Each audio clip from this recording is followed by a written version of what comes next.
But President Nelson talked about in these latter days how important it will be to have personal revelation, right? Mm-hmm.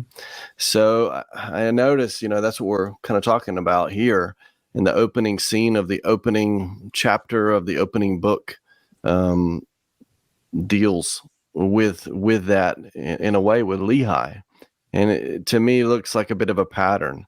In 1 Nephi 1:4, the prophets are speaking to the people in Jerusalem, and they're calling them to repentance. And that's where Lehi kind of enters the scene.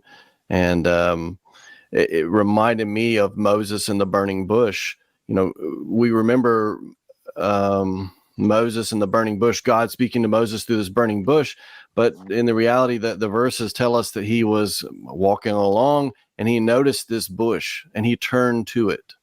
And I think that's important because Moses had eyes to see. You guys have already mentioned that phrase. Mm-hmm. And I think Lehi did too. He saw the prophets, he heard the prophets, he had ears to hear, and he perked up.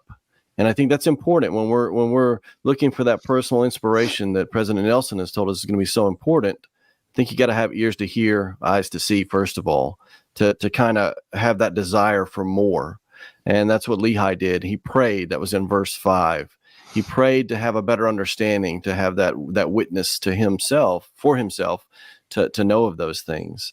And I love the imagery here in verse 6 about a pillar of fire appearing to him, because that takes you right back to Moses. If there was any doubt that there was a connection there, now you're right back there.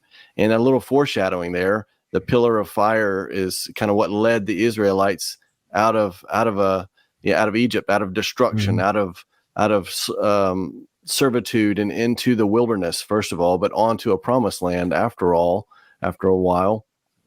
He also, in verse 11, had a book to read. I love in the scriptures, this is maybe the only time I can think of actually where it's not specific to us to read, but it was given to him to read.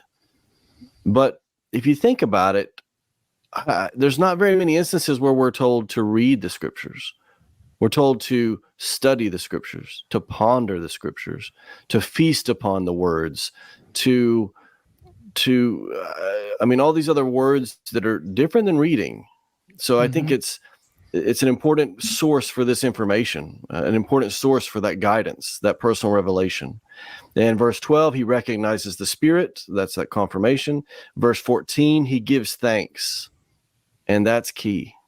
I think the giving of thanks is part of continuing the revelation. I think so many times and you guys have already touched on a little bit with Laman and Lemuel, so many times the pupil in the classroom gets to determine when the class is over. That if we are seeking, the Lord is always willing. It's kind of like Christ and Peter in the New Testament, when he was walking on water. You got to reach back. You got to reach that hand out. Christ's hand is always extended. He's ready to lift you up at any time. That revelation is waiting for you to ask for it. And I think many times it's up to us on how much we want to pursue. And I think giving thanks is a big part of that. Thank you. Is recognition of where this information is coming from. And then verse 18, Lehi shares his newfound knowledge. And I think that's all part of this process. And I think it plays out over and over.